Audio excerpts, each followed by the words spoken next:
morning students, welcome once again to online video class from PCHSS Baripada. So today I am going to start a new chapter from botany called organisms and populations. Organisms and populations. Okay.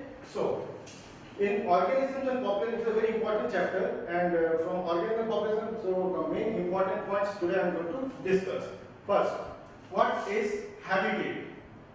First, you have to know some definitions from this chapter. That is organism and populations. That is habitat. First, a place where an organisms live. A place where an organisms live and reproduce to form individuals is called a habitat.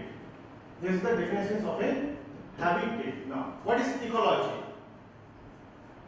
What is ecology? It refers to the study. It refers to the study of the interrelationship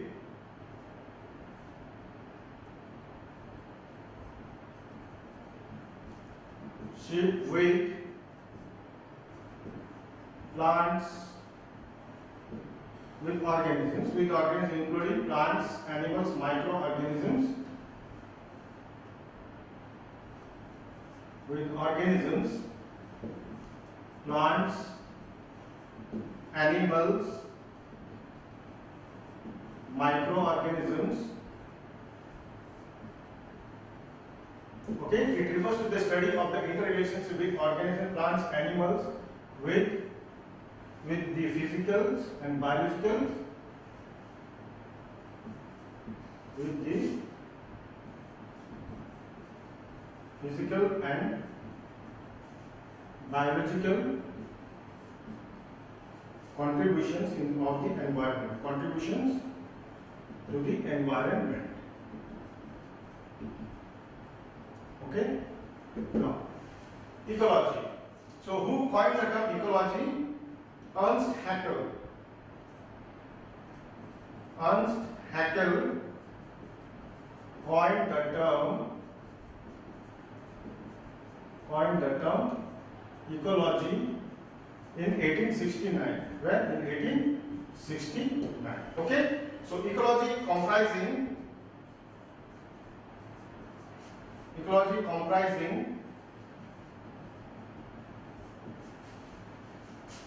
organisms,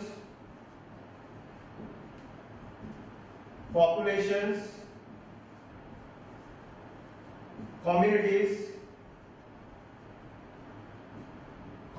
along with abiotic components. Okay, these are the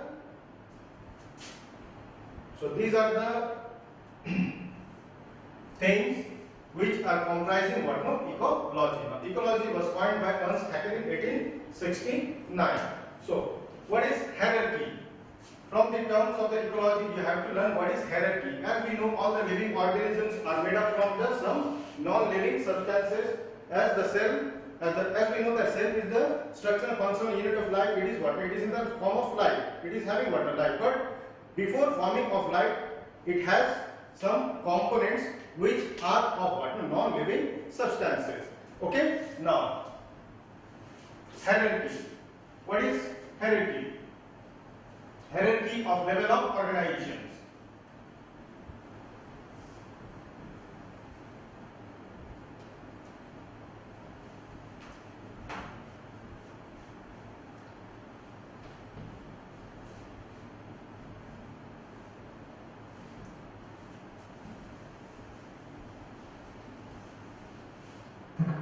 Hierarchy of level of organization. Hierarchy of levels of organization. Now, what is called hierarchy? Hierarchy. It is the arrangement It is the arrangement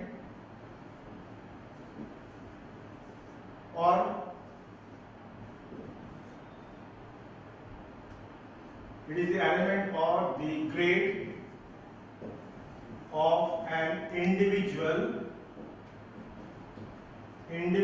person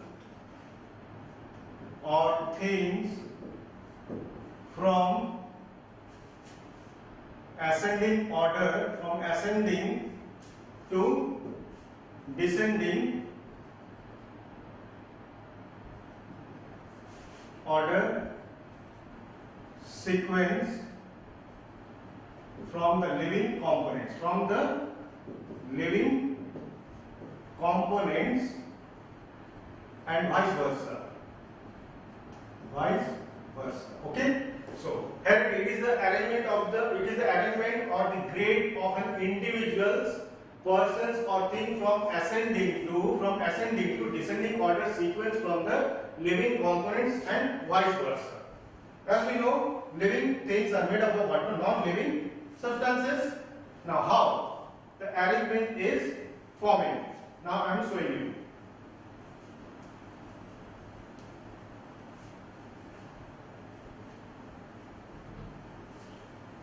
Hierarchy. It comprises 3 stages. Physical, biological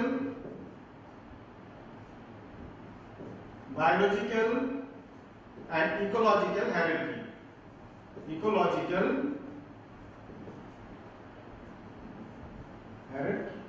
How? Physical, biological and ecological hierarchy. Now it comprises 3 stages. That is physical hierarchy and biological hierarchy and ecological hierarchy. How?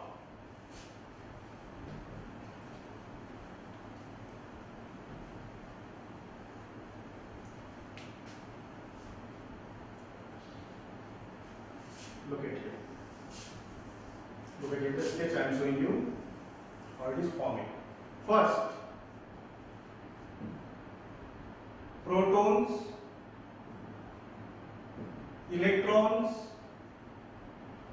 neutrons, then it is forming atoms, then compounds,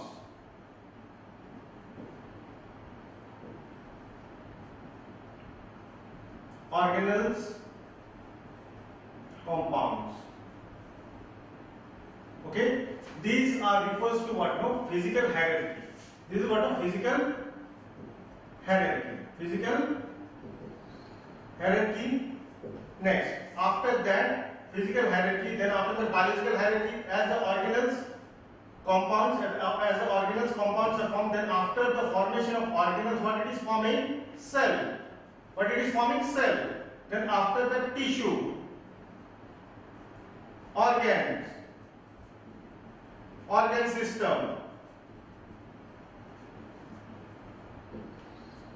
Next, individual, not individual of organisms. Okay, cell, tissue, organ system, individuals and organisms. These are all refers to one biological hierarchy.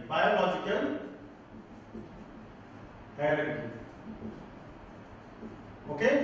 Then after that, it is forming population, communities, that is which kind of biotic communities along with abiotic components, abiotic factors or abiotic components. Then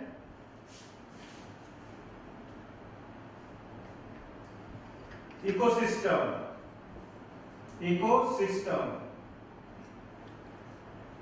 Then after that ecosystem, it is forming biosphere. What it is forming? Biosphere.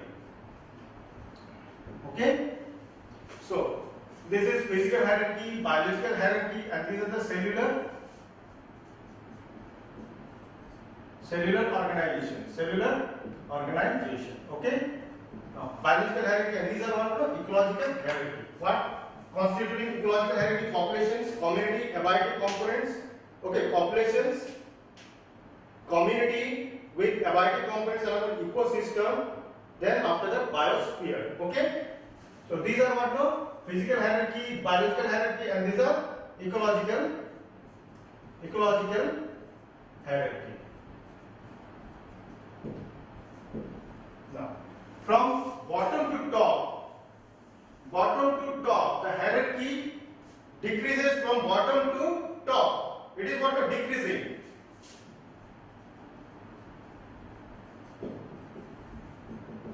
Size of the hierarchy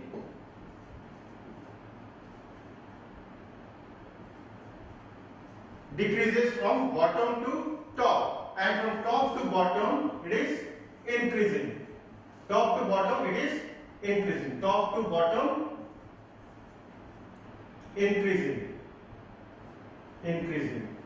Okay. Top to bottom, the surface area of an components are increasing. Now size of the hierarchy decreases from bottom to top. Okay. Populations, community, and biotic community. Then after that, ecosystem and biomes. And after that, ecosystem and biomes. Okay. Now what is biomes?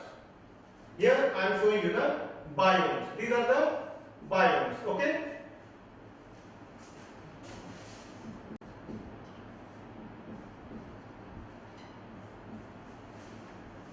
Biomes is a large area where the organisms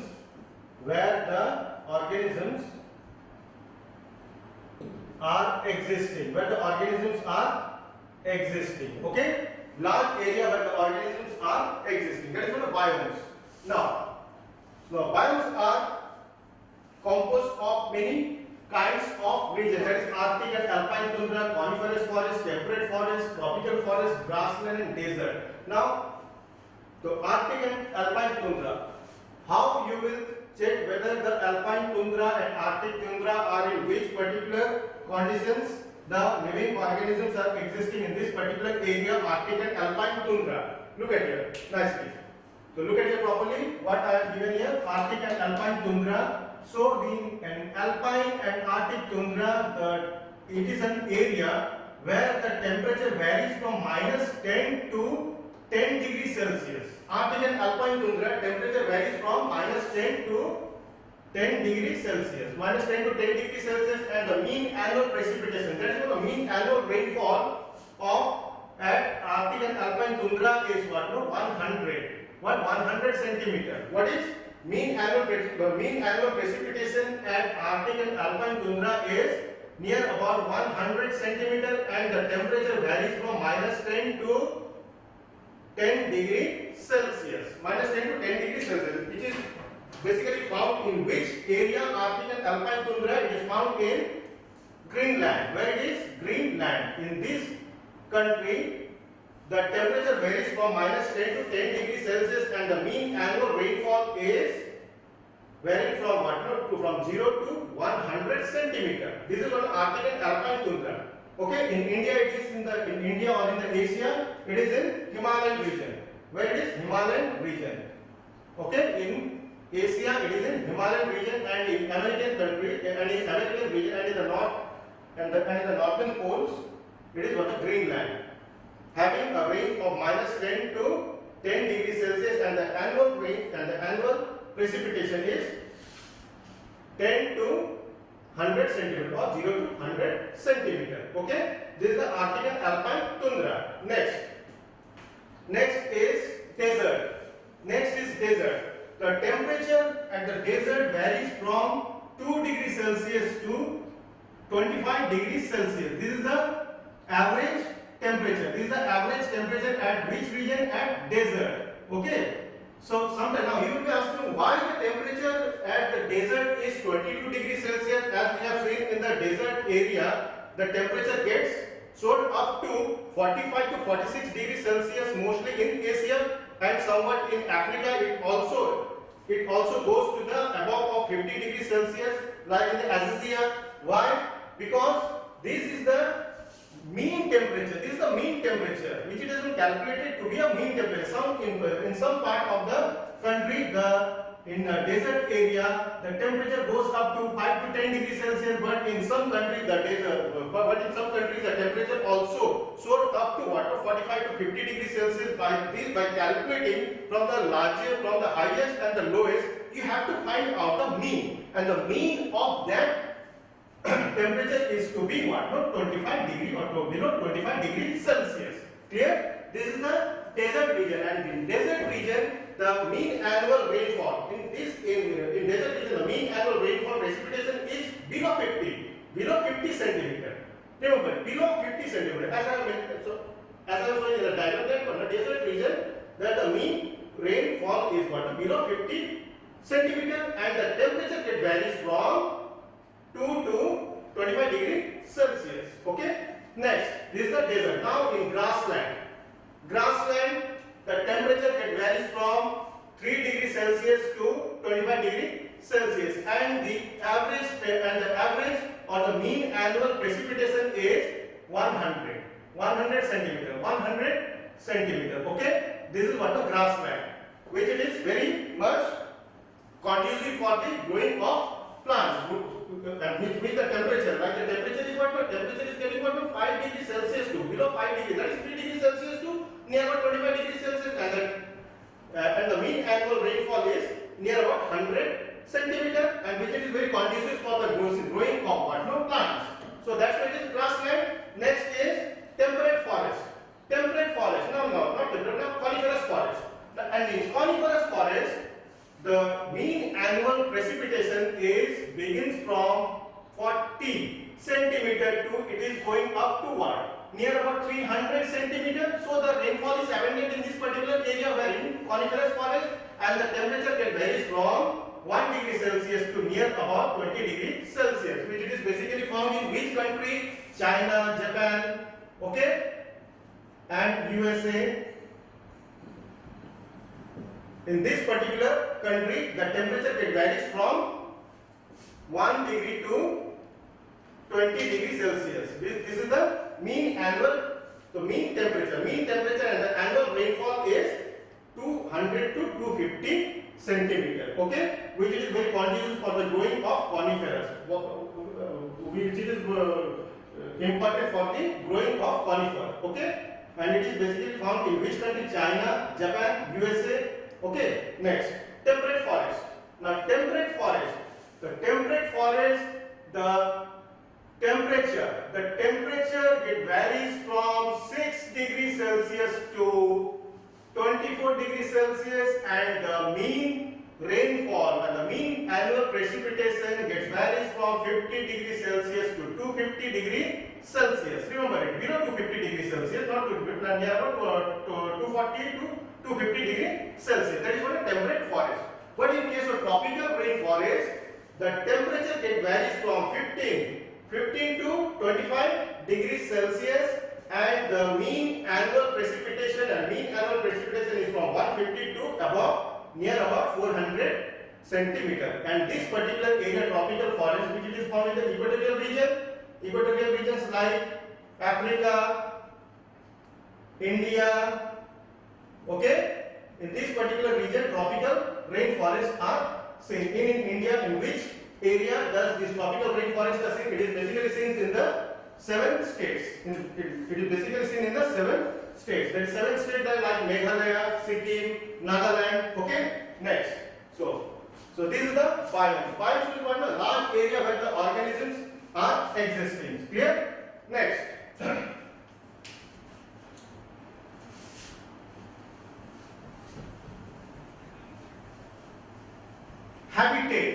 Habitat, it is a place of an organisms to live and reproduce for their progeny is called habitat. It is a place where an organisms live very conveniently and get produced to their individual is called habitat. Now habitats are again classified into 2 types. One is microhabitat and second one is monotypic habitat. Okay, habitat.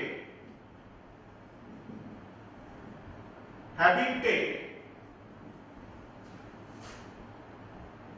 It is a place where an organisms live and reproduce their progeny or individuals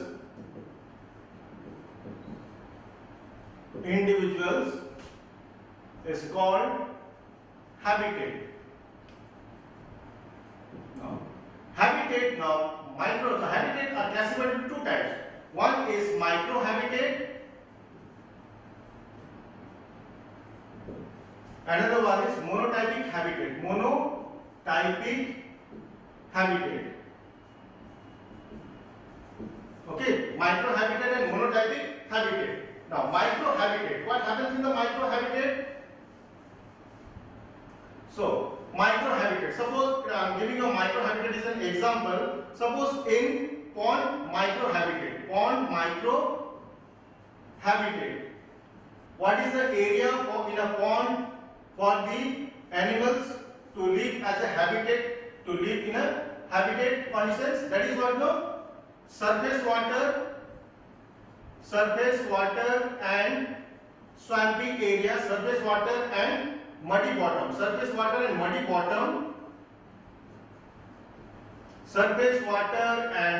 bottoms are the microhabitat.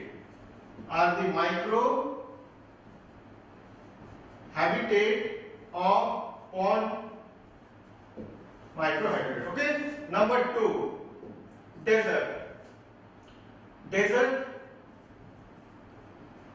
microhabitat. In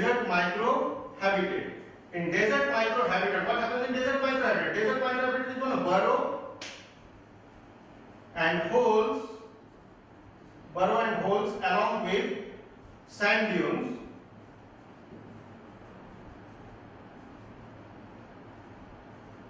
are the microhabitats of desert. Okay. Next is forest microhabitat. Forest microhabitat.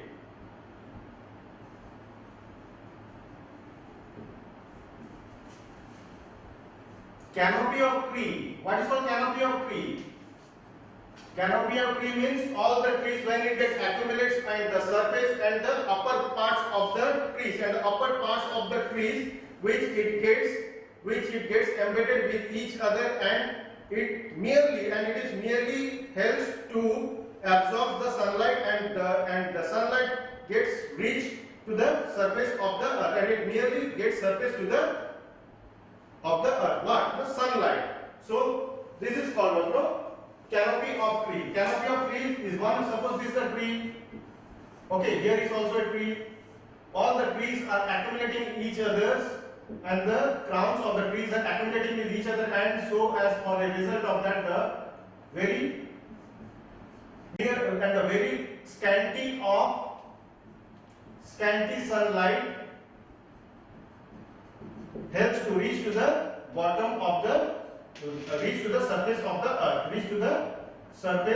the earth. Okay. These are trees, and these trees when the trees are embedding with each other, when the crown of the trees are embedding with each other, it hardly helps to reach the sunlight to the surface of the earth. That is called what? These are the called canopy of trees. But it is called canopy of tree and the bottom. And the bottom. Canopy of the tree and the bottom of the earth. Or the surface of the earth, not the bottom, and the surface of the earth. Okay. So this is the forest microhabitat. And monotypic habitat refers to botanical and zoological context.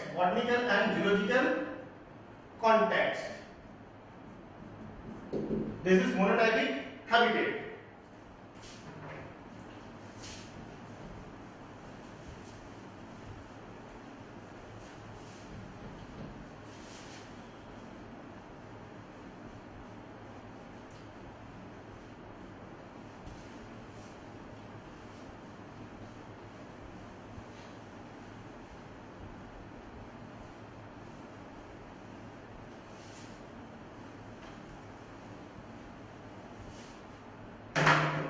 night. What is called night? All the species shares the common resources on the earth. On the earth is called night. Okay, night is classified into three types. First one is Grinnellian night.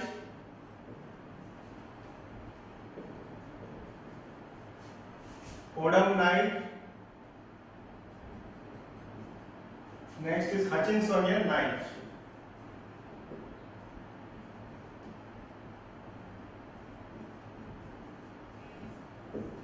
So what happens in Grinnellian night?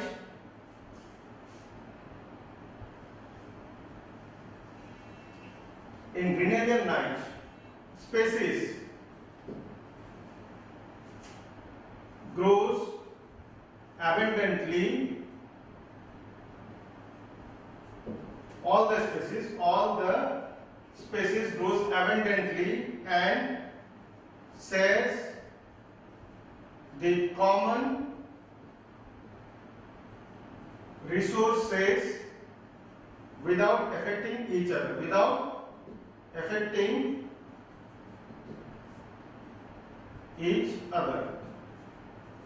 Okay, without affecting each other. No, with affecting each other. Sorry, with affecting each other.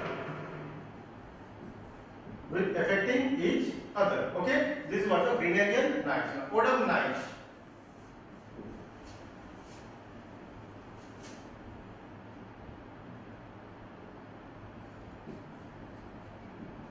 Species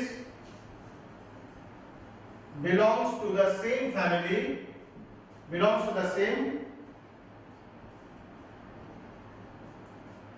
Species belongs to the same family, but they never struggle for each other.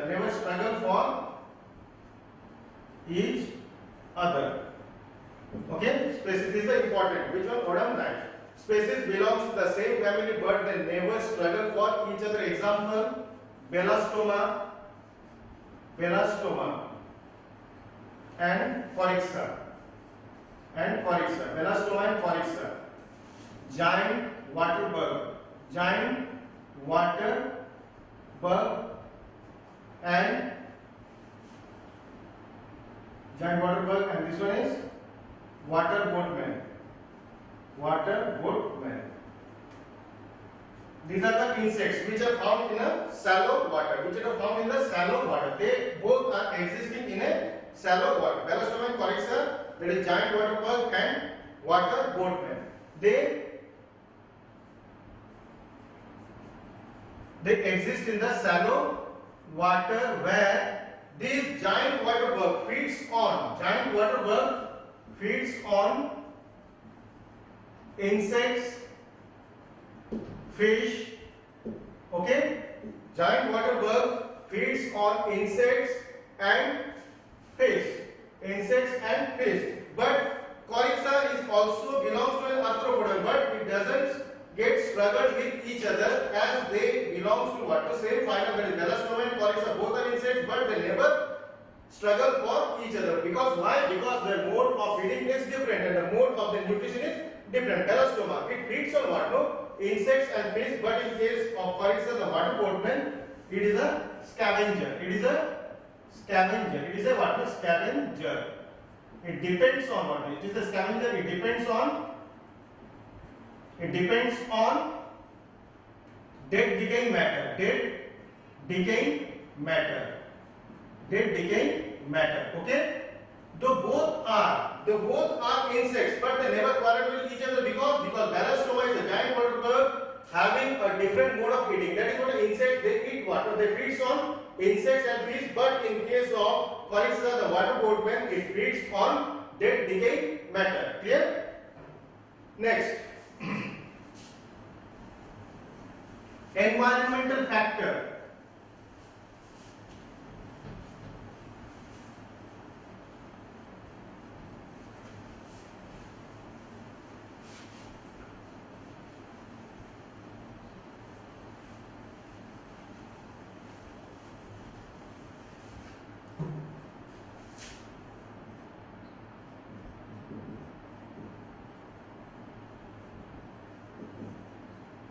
Environmental factors.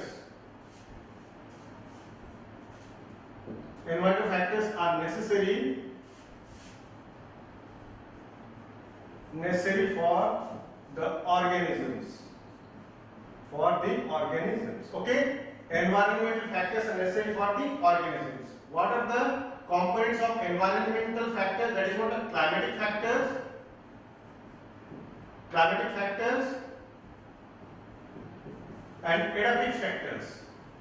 And adaptive factors. Okay? Climatic factors and adaptive factors. Now, under climatic factors, it's mainly comprising what? Sunlight. These are the components which are essential for what? Climatic factors: sunlight, humidity,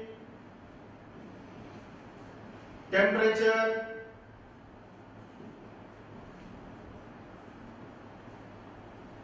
okay, water, air. Next, these are the climatic factors. And adaptive factors: soil, texture, topography, minerals and pH. Okay? So these are the components of climatic factors and these are the components of adaptive factors. So these climatic and adaptive factors together constitute to form what? Form the organisms to live in a particular environment. So environmental factors are necessary for the organism, that is called climatic factors, and another one is adaptive factors. Under climatic factors, that is sunlight, humidity, temperature, water and air, and in adaptive factors, that is what? Soil texture, topography and minerals and pH. Okay? Now, under sunlight, the next class